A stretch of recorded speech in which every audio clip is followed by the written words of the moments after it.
Hello everyone, very good morning to all of you. Welcome all my dear students to this session. This is SP Adarshi and in this video lecture we are going to talk about the remaining part of kinds of sentences. Guys, in our previous session we discussed in detail all the kinds of sentences. तो चलो आज हम लोग शुरुआत कर रहे हैं बहुत ही महत्वपूर्ण सेक्शन को, क्योंकि पिछले सेशन में हमने देखा कि इसके जितने भी काइंड्स है सेंटेंसेस के काइंड्स के बारे में हम लोगों ने चर्चा की थी पूरे विस्तार से, और आज उसी कड़ी को आगे बढ़ाते हुए जो आज हम लोग चर्चा करेंगे वो बिल्कुल खास होगा, क्योंकि कल मैंने कहा था कि बहुत से ऐसे चीज़ें हैं सेंटेंस से रिलेटेड जो अनछुए हैं, जिन्हें शायद आप पहले पढ़ा नहीं होगा और पढ़ा होगा तो कुछ ऐसी चीज़ें हैं जिस पर आज हम लोग चर्चा करते हैं। तो चलिए आज हम लोग देखते हैं कि वो कौन सी ऐसी चीज़ें हैं जिन्हें हम लोगों के लिए जानना जरूरी है। तो सबसे पहला मैंने बताया था कल के सेशन में कि काइंड्स ऑफ सेंटेंसेस, और एक सेंटेंस की हमने चर्चा की थी असर्टिव की, असर्टिव या डिक्लेरेटिव, और उसका पैटर्न हमने बताया था। तो ये देख लीजिए असर्टिव, असर्टिव का हमने पैटर्न बताया था सब्जेक्ट, वर्ब, ऑब्जेक्ट और कॉम्प्लीमेंट। ये मैंने कल स्ट्रक्चर बताया था आप लोगों को, और मैंने कहा भी था कि सारे असर्टिव सेंटेंसेस इसी पे आधारित होंगे। उसके जो भी सेंटेंस बनेंगे, जो भी सेंटेंस हम फ्रेम करेंगे, वे सारे सेंटेंस इस पे आधारित होंगे, यानी कि सब्जेक्ट के बाद वर्ब और उसके बाद ऑब्जेक्ट और कॉम्प्लीमेंट आएंगे, राइट। और मैंने बहुत सारे एग्जांपल्स इसके दिए थे, लेकिन आज हम लोग कुछ ऐसे पहलू को देखेंगे, एक ऐसे पहलू का जिक्र करेंगे जो इस पैटर्न को बिल्कुल ही फॉलो नहीं करता, और उसी चीज की आज हम लोग चर्चा भी करेंगे, जो कॉम्पिटिटिव एग्जाम्स के लिए बेहद खास और महत्वपूर्ण भी है।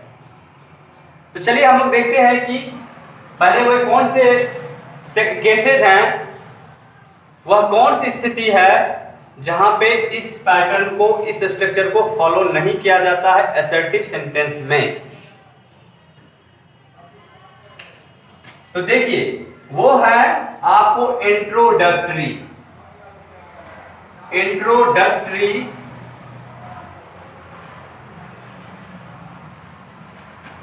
Subject, introductory subject. इंट्रोडक्टरी के और भी दूसरे नामों से जाना जाता है, उसको डमी सब्जेक्ट भी कहते हो आप, आपको डमी सब्जेक्ट के नाम से भी जाना जाता है। डमी का मतलब हो जाता है, अगर इन हिंदी का हो तो नकली या प्रतिरूपी, या उसे आभासी भी हम लोग कहते हैं इन हिंदी, बट इसकी और भी सिनोनिम्स देखें अगर इसकी तो बहुत सारा हो जाता है। फेक, इसको फेक भी कह सकते हो, स्यूडो भी कह सकते हो, स्यूडो ये भी नकली होता है, एलिजरी भी कहते हैं ये भी होता है, शैम भी कहते हैं, ये भी सारे इसके सिनोनिम्स हैं। तो डमी वर्ड के ये सारे सिनोनिम्स हैं, फेक, स्यूडो, एलिजरी, शैम। क्लियर? लेकिन इंट्रोडक्टरी का मतलब होता है डमी सब्जेक्ट, जो सब्जेक्ट की तरह तो लगेगा लेकिन वह दरअसल सब्जेक्ट होता नहीं है, क्योंकि सब्जेक्ट अगर होगा तो निश्चित रूप से उसके जस्ट बाद वर्ब लेगा। लेकिन यही तो बात है कि सब्जेक्ट के रूप में है वह, लेकिन वह वर्ब लेता नहीं है। यही एक रोचक बात है इसमें, यही जानना सबके लिए जरूरी है, राइट। तो चलिए हम लोग देखते हैं इसको और डिटेल में। तो समझ लिया आपने, इंट्रोडक्टरी सब्जेक्ट या डमी सब्जेक्ट के रूप में ही आएगा और इस पैटर्न को फॉलो बिल्कुल नहीं करेगा।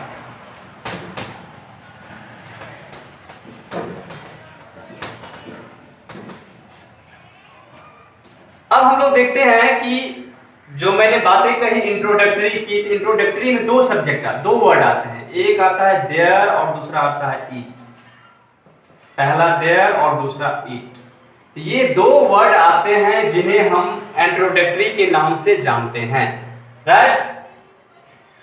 अब सबसे पहले हम लोग इट को रहने देते हैं इसी जगह पे, पहले हम लोग देयर के बारे में देखते हैं। देयर आखिर क्या होता है, तो देयर का प्रयोग सेंटेंस में दो अर्थों में होता है। देयर का यूज सेंटेंस में दो अर्थों में होता है।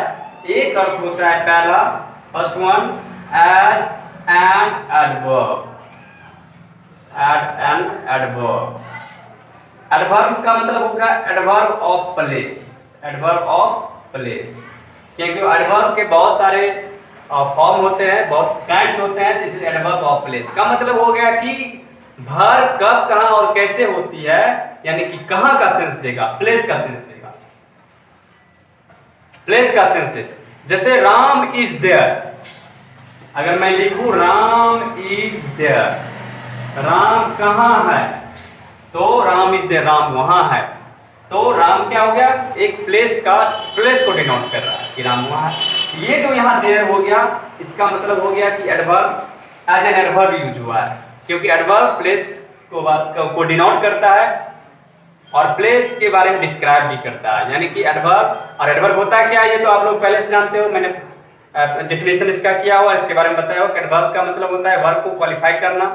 क्वालिफाई तो और भी पार्ट्स ऑफ स्पीच के और भी भागों को करता है, लेकिन एडवर्ब का मुख्य रूप से वर्ब को क्वालिफाई करना, वर्ब के बारे में, वर्ब को डिस्क्राइब करना। ओके, तो चलिए ये बातें हो गई कि देयर का प्रयोग एज एन एडवर्ब होता है और इसका कुछ मीनिंग भी होगा। देयर का मतलब हो जाएगा वहां, अगर एज एन एडवर्ब होगा तो देयर का मतलब होगा इन हिंदी वहां, एज एन एडवर्ब, ये प्लेस को डिनोट करता है। चलिए नेक्स्ट आपका आ जाता है कि देयर का प्रयोग एक इंट्रोडक्टरी के रूप में होता है। इंट्रोडक्टरी, जो मैंने शुरुआत में लिखा था इंट्रोडक्टरी, तो इंट्रोडक्टरी का मतलब क्या होता है?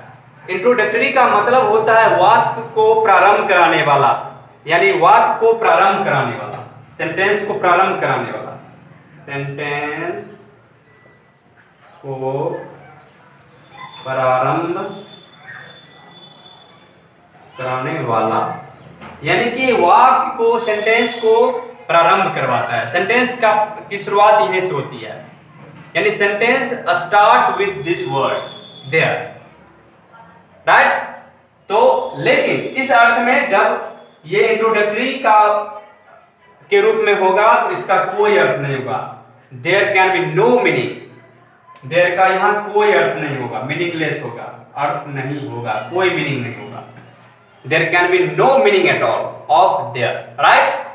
तो जब ये इंट्रोडक्टरी सब्जेक्ट के रूप में आएगा तो इसका कोई मीनिंग नहीं होगा, लेकिन जब एज एन एडवर्ब इस्तेमाल होगा तभी इसका कुछ मीनिंग होगा। मीनिंग मतलब क्या, वहां होता है, वो एडवर्ब ऑफ प्लेस, प्लेस को डिस्क्राइब करता है, प्लेस को डिनोट करता है।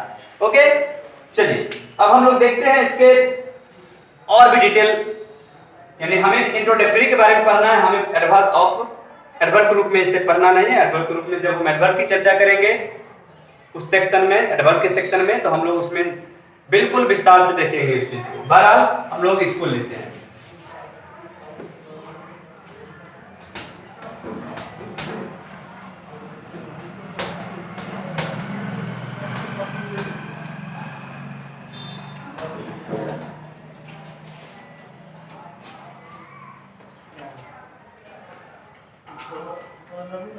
ये मैंने बताया कि कैसे आपको इस पैटर्न को, यानी सब्जेक्ट वर्ब ऑब्जेक्ट के पैटर्न को फॉलो नहीं करता है। सब्जेक्ट वर्ब ऑब्जेक्ट के पैटर्न को फॉलो नहीं करता है, उस स्थिति को हम लोग देखेंगे। तो चलिए सबसे पहला उस स्थिति को देखेंगे, और मैंने कहा कि ये जो इंट्रोडक्टरी है, इंट्रोडक्टरी है, इंट्रोडक्टरी का मतलब होता है किसी भी सब्जेक्ट की निश्चित पहचान नहीं है।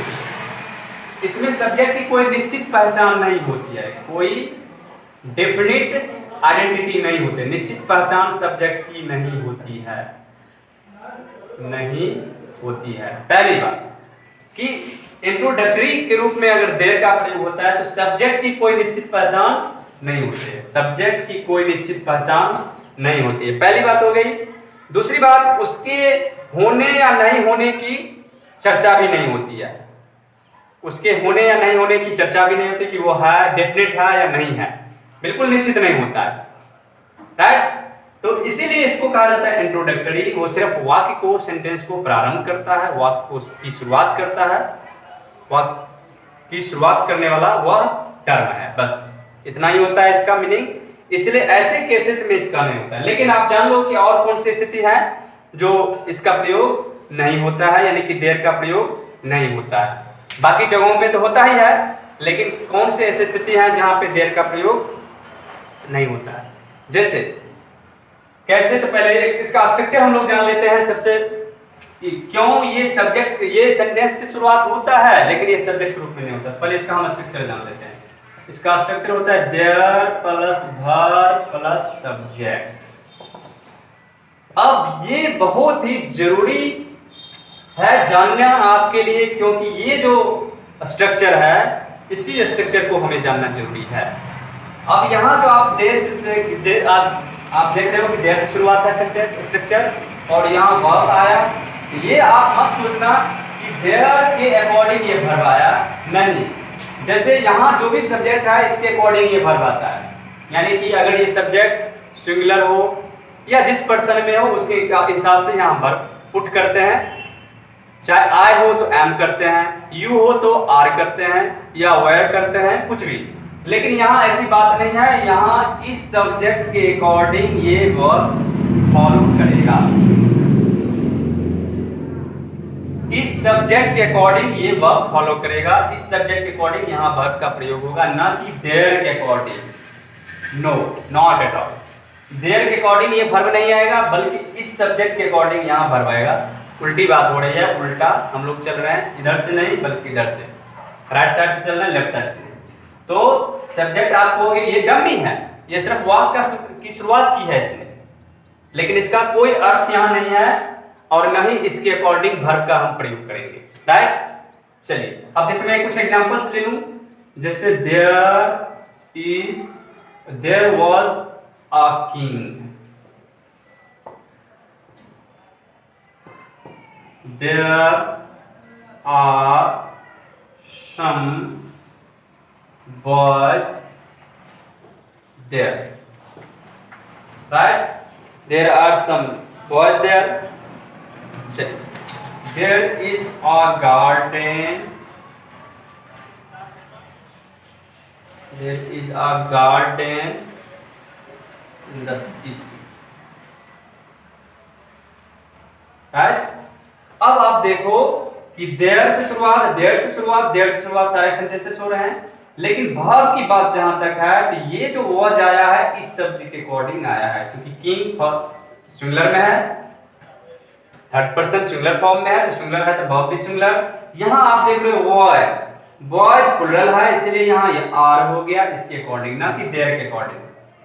चलिए garden, there is a garden, garden noun हो गया और ये सिंगुलर फॉर्म में है, तो इसलिए यहाँ इज आया। तो इस तरह से हम लोग देखते हैं कि आगे जो हमारे सब्जेक्ट है, यानी वर्ब के बाद जो सब्जेक्ट है, वर्ब के बाद जो नाउन होता है, वर्ब के बाद, यानी आप देख रहे हो यहाँ का स्ट्रक्चर, वर्ब के बाद जो नाउन होता है उस नॉन के अकॉर्डिंग ही यहाँ वर्ब सिंगुलर या प्लुरल होते हैं, राइट। ये बात पूरी तरह आप लोगों को समझ में आ गई होगी कि देयर के बाद नहीं, देयर के बाद तो वर्ब के बारे में सोचना ही नहीं, बल्कि वर्ब के बाद जो सब्जेक्ट आ रहा है, नॉन आ रहा है, बल्कि सब्जेक्ट नहीं, उसको नॉन कहो या सब्जेक्ट कहो, तो सब्जेक्ट उसे प्रॉपर नॉन भी करता है, लेकिन प्रॉपर नॉन के अकॉर्डिंग नहीं होता है, हम आगे बता रहे हैं जस्ट। तो इस सब्जेक्ट के अकॉर्डिंग, इस नॉन के अकॉर्डिंग मैं नॉन भी लिख देता हूं यहाँ, नॉन के अकॉर्डिंग ये वर्ब यहाँ फॉलो करेगा, ये वर्ब आएगा, राइट। चलिए ये बात एकदम क्लियर हो गई। तो इस पैटर्न को देख रहे हो, आपकी बिल्कुल फॉलो नहीं कर रहा है। इस पैटर्न पे अगर आते हैं सब्जेक्ट के बाद वर्ब आता है, लेकिन इस पैटर्न में सब्जेक्ट के बाद वर्ब आता है, लेकिन इसके अकॉर्डिंग नहीं, बल्कि आगे के सब्जेक्ट के अकॉर्डिंग, यानी वर्ब के बाद जो सब्जेक्ट है उसके अकॉर्डिंग। क्लियर हो गई बात।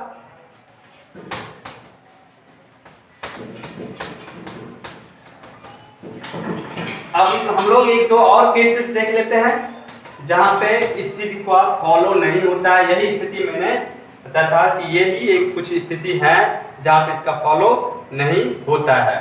तो सबसे पहले तो मैंने एक दो और स्थिति देख लो, जैसे देयर के बाद, यानी कि सब्जेक्ट, सॉरी देयर नहीं, सब्जेक्ट अगर सब्जेक्ट के पहले द लगा हो, तो हम लोग देयर का प्रयोग नहीं करेंगे। ये स्थिति अच्छे से समझ लीजिए कि अगर सब्जेक्ट का मतलब हो गया कि ये देयर प्लस वर्ब प्लस यहाँ नाउन, ये जो सब्जेक्ट हो गया, यहाँ सब्जेक्ट लिखो, ये जो सब्जेक्ट हो गया कि यानी इस सब्जेक्ट के पहले अगर द लगता है, इस सब्जेक्ट के पहले अगर द लगता है तो हम देयर से शुरुआत नहीं करेंगे ऐसे सेंटेंसेस को। ये केस जान लीजिए अच्छे से, यही एग्जाम में पूछने वाला है और पूछा जाता है। नेक्स्ट, अगर सब्जेक्ट के पहले प्रॉपर नाउन हो, पहले प्रॉपर नाउन हो, प्रॉपर नाउन, तो भी देयर से शुरुआत नहीं होगी सेंटेंस की। देयर से शुरुआत नहीं होगी सेंटेंस की। ये बात आपने जाना कि अगर प्रॉपर नाउन अगर द लगा हो, सब्जेक्ट के पहले द लगा हो, इस सब्जेक्ट के पहले द लगा हो, तो भी आप देयर से शुरुआत नहीं करेंगे। अगर प्रॉपर नाउन हो तो भी देयर से शुरुआत नहीं करेंगे। ऐसा कभी नहीं कर सकते। There is Ram, there is India. Why? Because Ram is a proper noun. India is a proper noun. Because Ram is the name of any particular person. किसी खास व्यक्ति का नाम है, विशेष व्यक्ति का नाम है। Similarly, India is also a proper noun because it denotes a particular place. Right? The name of any particular country. That's why. तो मैंने क्या ये जो मैंने दोनों बातें लिखी है, इसके हिसाब से आप देयर का से शुरुआत नहीं करेंगे। जब द लगा हो नाउन के पहले, सब्जेक्ट के पहले, या प्रॉपर नाउन हो, तो आप देयर का प्रयोग बिल्कुल नहीं करोगे। इस बात को आप अच्छे तरह से दिमाग में कर लो, बिल्कुल आत्मसात कर लो इस बात को। चलिए, हो गया। अब हम लोग आगे बढ़ते हैं इससे, और किस केसेस में करना है और मैं कुछ स्थिति में बताऊं। ये तो हो गया कि नहीं करना है, नहीं करना है, ये बात जाना ज्यादा जरूरी है। कहाँ करना है ये तो आमतौर पे सभी लोग जानते हैं, लेकिन कुछ मैं और भी स्पेशल बातें, कुछ स्पेशल केसेस में बता देता हूँ। हालांकि इससे जो देयर से शुरुआत होगी सेंटेंसेस में बहुत सारे हैं। अगर मैं लिखना शुरू करूँ तो मैं समझता हूँ कि 50 के आसपास ये होगा, कम से कम एटलीस्ट 50 के आसपास होंगे अगर मैं लिखना शुरू करूँ देयर से अगर शुरुआत हो तो। लेकिन मैं कुछ चीजों के बारे में बता देता हूँ। तो ये बात आपने देख लिया कि देयर का प्रयोग की शुरुआत, देयर से कौन सा सेंटेंस शुरुआत नहीं होगी, और इस सब्जेक्ट वर्ब और ऑब्जेक्ट के पैटर्न को फॉलो नहीं करेगा।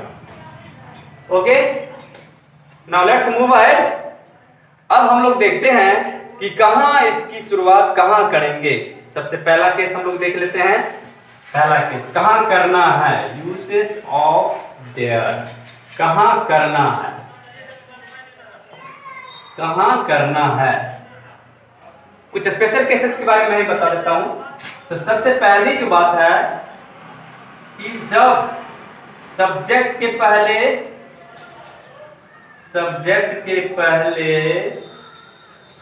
एन लगा हो तो भी हम लोग करेंगे देयर का प्रयोग। इसका एग्जांपल आप देख लो, there is a boy there, there is a boy there. यहां देखिए सेंटेंस में दो देयर है, तो ये हो गया इंट्रोडक्टरी देयर जिसका कोई मीनिंग नहीं होगा, it has no meaning. But इस देयर का मीनिंग होगा क्योंकि यहाँ एडवर्ब के फॉर्म में आ गया। तो दो सेंटेंस देयर एक सेंटेंस में दो बार यूज हो सकता है, लेकिन जो शुरुआत होगी उसका मतलब इंट्रोडक्टरी होता है। इंट्रोडक्टरी देयर का तो कोई मीनिंग नहीं होता, ये मैंने पहले बताया हुआ है। और इस देयर का मीनिंग होगा कि वहां एक लड़का है, there is a boy there, right. चलिए, नेक्स्ट पॉइंट इज कि सब्जेक्ट के पहले आर्टिकल एन नहीं भी हो तो भी लगेगा, तो भी देयर से शुरुआत हम कर सकते हैं। एन नहीं भी होगा तो भी हम देयर से शुरुआत कर सकते हैं। जैसे there is no time, there is no time, है ना, या देयर इज नो टाइम छोड़ो, there is water, there is water in the pot, there is water in the pot। तो आप यहां देख रहे हो कि हम लोग जानते हैं कि वाटर के पहले एन का यूज नहीं होता है क्योंकि वाटर अनकाउंटेबल नाउन है। अनकाउंटेबल नाउन के पहले जाहिर सी बात है कि ए एन आर्टिकल का यूज नहीं होता है। इसलिए मैंने क्या कहा, ए एन होगा नॉन के पहले तो हम देयर से शुरुआत करेंगे, ए एन नहीं भी होगा तो भी हम लोग देयर से शुरुआत करेंगे, क्योंकि मैंने बताया हुआ है कि देयर का मतलब भी होता है जिससे किसी सब्जेक्ट की निश्चित पहचान नहीं होती है। सब्जेक्ट की बिल्कुल कोई निश्चित पहचान नहीं होती है, उसके होने या नहीं होने की बात जाहिर तौर पे नहीं होती है, निश्चित तौर पे नहीं होती है। चलिए हो गया। अब कुछ और केसेस हम लोग देख लेते हैं। तो देख लिया आपने, स्क्रीनशॉट चाहो तो ले सकते हो। कुछ और केसेस हम लोग देख लेते हैं।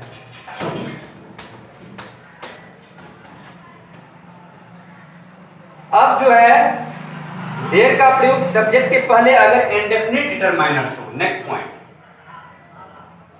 सब्जेक्ट के पहले इंडेफिनिट डिटरमाइनर्स या डिटरमाइनर्स हो। इंडेफिनिट डिटरमाइनर्स का मतलब होता है, इंडेफिनिट डिटरमाइनर्स का मैं एक सेशन लूंगा, ये बेहद ही इंपॉर्टेंट ये चैप्टर है। चलिए सम, पहले मैं आज कुछ एग्जांपल दे देता हूं, ये सब आते हैं।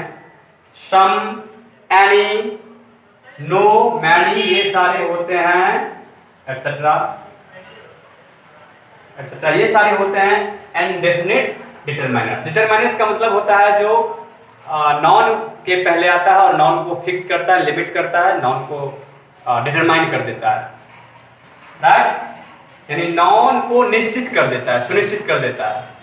ठीक है, तो चलिए ये इंडेफिनिट डिटरमाइनर्स है। इसके पहले भी हम जब इससे शुरुआत हो, इंडेफिनिट डिटरमाइनर्स अगर सब्जेक्ट के पहले आए, जैसे सम, एनी, नो, उसके पहले भी हम लोग कर सकते हैं। जैसे आप एग्जांपल लो, एग्जांपल से क्लियर होगा। There is some water in the bucket, right, यहां देख लो सम और ये देयर से शुरुआत हुई है, तो ऐसे सेंटेंस की शुरुआत देयर से भी हो सकती है, राइट। चलिए अब हम लोग देखते हैं कि there is no question of this is coming. देख लो, there is no question of is coming here, यहां उसके आने की कोई सवाल ही पैदा नहीं था। यहाँ उसके आने की कोई सवाल ही पैदा नहीं होता, यानी कि नो हो गया और नो डिटरमाइनर इंडेफिनिट डिटरमाइनर है, तो देखो यहाँ देयर से शुरुआत हुई है। तो आपने देखा कि सब्जेक्ट के पहले अगर इंडेफिनिट डिटरमाइनर्स है, यानी सम, एनी, नो, मैनी एटसेट्रा, ये सब अगर रहेंगे तो ऐसे सेंटेंसेस को किससे शुरुआत करते हैं, तो देयर से करते हैं। ओके, चलिए नेक्स्ट हम लोग देखते हैं।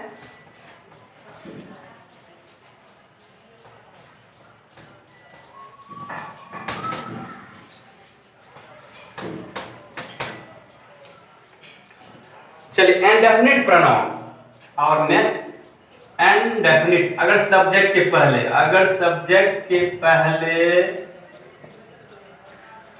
इंडेफिनिट प्रोनाउन हो, इंडेफिनिट प्रोनाउन हो तो सेंटेंस देयर से शुरुआत करेंगे। इंडेफिनिट प्रोनाउन हो तो जाहिर सी बात है हम किससे शुरुआत करेंगे, तो इससे कर सकते हैं, यानी कि देयर से शुरुआत होगी। इंडेफिनिट प्रोनाउन का मतलब हुआ जितने भी बड़ी वाले हैं, थिंग वाले हैं, इंडेफिनिट प्रोनाउन का मतलब होता है बड़ी वाले, बड़ी से बनता है और वन से बनता है और थिंग से बनता है। ये तीनों वर्ड से बनने वाले वर्ड, जैसे समबडी, नथिंग, समवन, समथिंग, ये जितने भी वर्ड्स हैं जो बड़ी से बनते हैं, यानी कि लास्ट में सम के समबडी, नोबडी, एवरीबडी, ये सब जितने भी होते हैं, नो वन, नोबडी, ये सब जितने भी होते हैं, नथिंग, ये सारे जितने भी वर्ड्स होते हैं सारे, इसको कहते हैं इंडेफिनिट प्रोनाउन। और इंडेफिनिट प्रोनाउन से अगर शुरुआत हो, अगर सब्जेक्ट के पहले इंडेफिनिट प्रोनाउन हो तो जाहिर सी बात है कि वहां भी हम लोग क्या करेंगे, तो इसकी शुरुआत करेंगे। There is nothing much in it, जैसे देखो there is nothing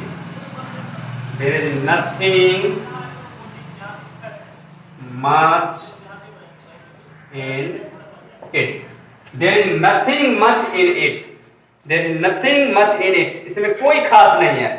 there is something in it, there is something in it, right. इसमें कुछ तो खास है, तो there is something in it, इसमें कोई बात है, इसका मतलब there is something in it, इसमें कोई बात है। तो आपने देखा मैंने क्या बताया कि ये जो इंडेफिनिट प्रोनाउन है, जो बडी वन और थिंग से बनने वाले वर्ड है, तो इसके साथ भी इसके पहले सब्जेक्ट के पहले हो नथिंग समथिंग, तो इससे देयर से शुरुआत होगी। ऐसे सेंटेंस देयर से शुरुआत हो सकते हैं। क्लियर? ये केसेस हैं और भी मैं बता रहा हूं कुछ स्पेशल केसेस, ये देख लिया आपने।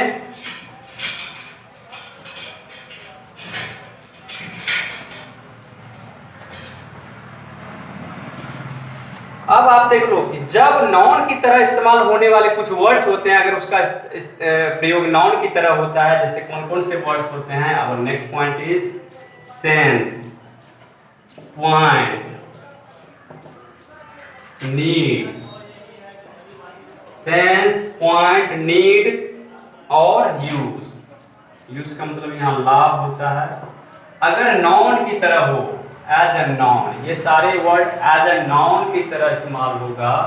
एज ए नाउन अगर इस्तेमाल होंगे ये सारे word, sense, point, need, use, as a noun इस्तेमाल होंगे, तो हम देयर से शुरुआत कर सकते हैं। ऐसे सेंटेंस को हम किससे शुरुआत कर सकते हैं? तो देयर से शुरुआत कर सकते हैं, राइट। अब जैसे देख लो, is there any point to discuss the matter?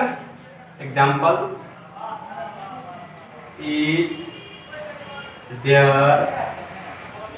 Any point, और यहां सेंस भी कर सकते हो, any sense to discuss the matter, right.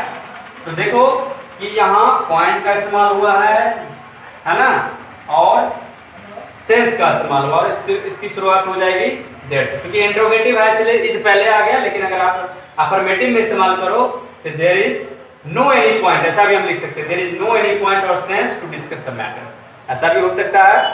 उसके बाद there is no use going to the class. एक और एग्जांपल हम लोग ले लेते हैं, there is no use going to the class, it is already late. Alright, so there is no use going there in the class. अब class जाने से कोई फायदा नहीं है, यह पहले ही देर हो चुकी है, क्योंकि पहले ही देर हो चुकी है, अब क्लास जाने से कोई फायदा है। तो नो यूज का प्रयोग हुआ है। तो ऐसे सेंटेंस में हम ये सारे नॉन की तरह इस्तेमाल हुआ है, क्योंकि मैंने बताया हुआ है कि वो नॉन आता है देयर वर्ब प्लस नाउन, यानी कि सब्जेक्ट जो होता है वो नाउन की तरह होता है। Okay, there is an urgent need. एक और एग्जांपल लेते हैं, there is an urgent need to strengthen the education system, the education system. थोड़ा सेंटेंस बड़ा हो रहा है तो कोई बात नहीं। There is an urgent need यहाँ नॉन की तरह हुआ, जैसे अर्जेंट नीड ऑफ आवर, समय की मांग, समय की जरूरत, वक्त की जरूरत, तो ये हो गया। तो देयर से शुरुआत हुई है। तो ये सारे वर्ड अगर नॉन की तरह अगर इस्तेमाल होते हैं, नॉन की तरह हम अगर सेंटेंस में इसका यूज करेंगे, तो जाहिर सी बात है कि हम लोग क्या करेंगे, देयर से शुरुआत कर सकते हैं। ये सारे स्पेशल केसेस हैं। इसके अलावा तो और भी बहुत सारे केसेस हैं जो मैं बता रहा हूं, और भी कुछ सेंसेस हैं, जैसे आप देयर का प्रयोग मॉडल्स के साथ, मॉडल्स के बाद भी कर सकते हो। मैं कुछ और भी चीजें लिख देता हूं। चलिए, हो गया। आप स्क्रीनशॉट लेना चाहो तो लिख सकते हो। चलिए, हो गया। अब आप देख लो, बहुत सारे और भी पॉइंट्स हैं, लेकिन जो जरूरी है उतना तो कम से कम हमें करना ही पड़ेगा। ताकि हमारा एग्जाम क्रैक हो। चलिए, अब मैंने कहा कि देयर के बाद यानी कि क्या किसका होगा, तो मॉडल्स का प्रयोग हो सकता है। देयर के बाद जितना भी मॉडल्स, मॉडल ऑक्सिलरी वर्ब हैं, ऑक्सिलरीज वर्ब हैं, ये भी आ सकते हैं। राइट, जितने भी मॉडल ऑक्सिलरी वर्ब हैं सारे आ सकते हैं। चाहे आप देयर के बाद मे करो, कैन करो, may be, can be, etcetera etcetera, जो भी हो, should be, might be, could be, जो भी है सारे आ सकते हैं। ठीक है, उतना ही नहीं, देयर का और मैं कुछ केसेस बता देता हूं जो आप लोगों को अगर सेंटेंस बनाना चाहो तो मैं नेक्स्ट डे इसके बारे में मैं बता दूंगा अच्छे से और भी। तो चलिए, वैसे आज मैं बता ही देता हूं, कुछ स्ट्रक्चर में बता देता हूं। ये तो नेक्स्ट स्ट्रक्चर हो गया। एक और स्ट्रक्चर आप लिख सकते हो, there plus seem plus to be plus noun pronoun. There plus seem plus to be plus noun और प्रोनाउन, ये भी एक स्ट्रक्चर है जो आप देयर से शुरुआत कर सकते हो। ठीक है, ऐसे सेंटेंस की शुरुआत हम देयर से कर सकते हैं। चलिए, इसका मैं एक एग्जांपल बता दूं। अगर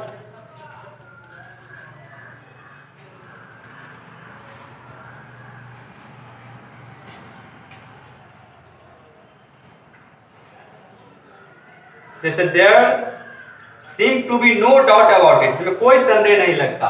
सीम का मतलब मालूम करना, there seems to be no doubt in it, there seems to be no doubt in it, यानी इसमें कोई संदेह नहीं लगता। यानी कि ये जो हो गया आपको देयर सीम्स, ये जो हो गया आपका, इसमें हो गया मालूम करना, लगना या मालूम करना। तो देखो कि अगर देयर सीम टू बी से आएगा, उसमें भी हम लोग देयर का यूज कर सकते हैं।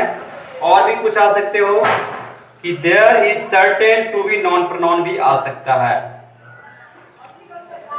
एक दो और यूज भी देख सकते हो, देयर प्लस सर्टेन, सर्टेन भी हम दे सकते हैं। इस तो आएगा ही आएगा, टू बी प्लस नॉन या प्रोनाउन, ये भी हो सकता है। ठीक है, ऐसा भी हो सकता है।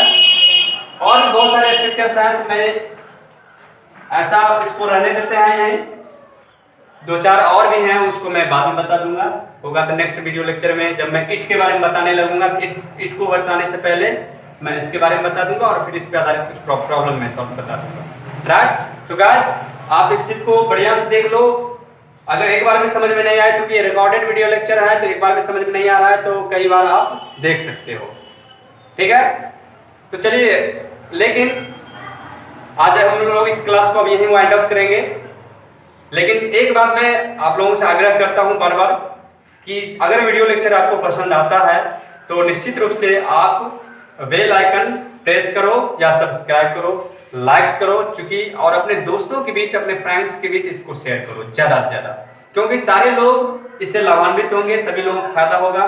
दूसरी बात क्या है कि अगर आप लोग जितना भी व्यूअर मिलते हैं, हमें जितना भी व्यूअर मिलता है, व्यूअरशिप मिलता है, उससे हम लोगों को एक अलग ऊर्जा मिलती है, यानी कि आगे वर्क करने के लिए एक अलग ऊर्जा मिलती है, एक पावर आता है। आप लोग एक स्ट्रेंथ हो, जितना हमें व्यूअरशिप मिलता है तो वह हमारे लिए एक ऊर्जादायी का काम करता है, एक एनर्जी हमें पड़ता है। तो चलिए, इसके लिए आप लोगों को थोड़ा सा अपना ये चीज कम से कम कर लीजिए। अगर आप, चूंकि देखो कि ये कोई भी चीज अगर तैयार होता है, वीडियो लेक्चर जो भी हम लोग जो भी सेशन देते हैं, जिस टॉपिक से रिलेटेड देते हैं, तो उस टॉपिक को के पीछे मेहनत करनी होती है।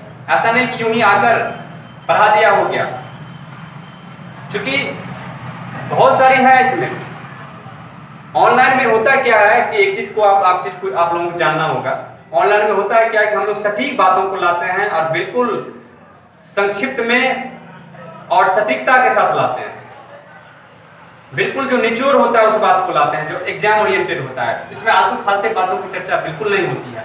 हाँ, ऑफलाइन में होता है क्या कि अगर हम लोग चर्चा कर रहे हैं इन कोर्स ऑफ टीचिंग, पढ़ाई लिखाई में या बातों बातों में कोई ऐसे इशू आ गए हैं, अगर उसकी चर्चा होने लगती है तो होता है कि कभी कभी पीरियड ही खत्म, तो वो तो कोई हम लोग के लिए फायदे की बात होती नहीं है, चलो चला गया। तो ये ऑफलाइन में ये सब होता है, आलतू फालतू का अनावश्यक चर्चाएं भी होती है कभी कभी, लेकिन ऑनलाइन में ऐसा होता नहीं है। ऑनलाइन में बिल्कुल सटीक चीज और संक्षिप्त में दिया जाता है ताकि सभी लोगों को देखने में मजा आए और कम समय में उन्हें ज्यादा नॉलेज गेन कर सके।